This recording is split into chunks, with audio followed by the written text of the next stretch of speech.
अगर आपको लगता है कि आपकी ज़िंदगी झंड हो चुकी है और ज़्यादा कुछ खास बचा ही नहीं है, तो यह कहानी सिर्फ आपके लिए है। जैसे कि आप सभी जानते हैं कि बाज सभी पक्षियों का राजा होता है, जिसकी उम्र लगभग 70 साल की होती है। लेकिन जब बाज के जीवन में एक ऐसा मुश्किल वक्त आता है जब उसका जीवन दांव पर लगा होता है। जब बाज 40 साल का हो जाता है, तब उसके पंख काम करना बंद कर देते हैं और जिससे वो उड़ नहीं सकता। उसके नाखून कमज़ोर पड़ जाते हैं, जिससे वो शिकार को पकड़ भी नहीं सकता, और उसकी चोंच भी कमज़ोर पड़ जाती है, जिससे वो शिकार को मुंह में दबा भी नहीं पाता। ये वक्त बाज के जीवन का सबसे बुरा वक्त होता है। तब उसके पास दो ऑप्शन होते हैं। पहला कि बाज खुद को बूढ़ा घोषित कर दे और अपने मरने का इंतज़ार करे, और दूसरा ऑप्शन ये है कि वो अपने पंख, चोंच और नाखून को तोड़ दे।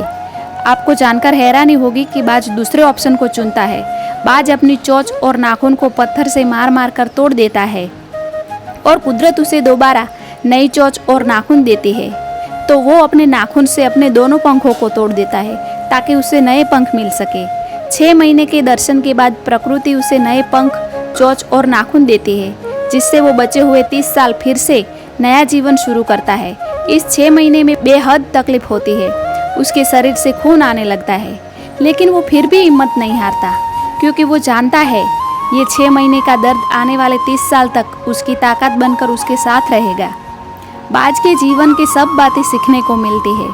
पहली सीख, यदि जीवन में खराब समय आ गया है, सब कुछ बर्बाद हो चुका है, तो उसके लिए रोने का कोई अर्थ नहीं। अपनी खराब सिचुएशन को एक्सेप्ट कीजिए और पूरी जान लगाकर कोई दूसरी शुरुआत कीजिए, जिससे आपका जीवन बेहतर हो सके। क्योंकि बात को लेकर आप कितने भी साल बैठे रहिए, यदि आप उसे बदल नहीं सकते तो एक्सेप्ट कर लीजिए। और दूसरी सीख, एक बार यदि आप अपने काम में कुछ साल बेहतर करके दर्द सह लोगे, तो आने वाले समय में वही दर्द आपकी सबसे बड़ी ताकत बनेगा।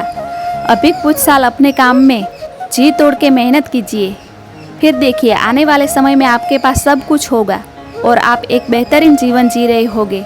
हिम्मत कीजिए और अभी की अभी शुरुआत कीजिए। उम्मीद है कि ये कहानी पढ़ने के बाद आपको समझ आ गया होगा कि जीवन को जीना कठिन तो है, पर नामुमकिन नहीं। याद रखिए, सुख हमेशा दुख झेलने के बाद ही आता है।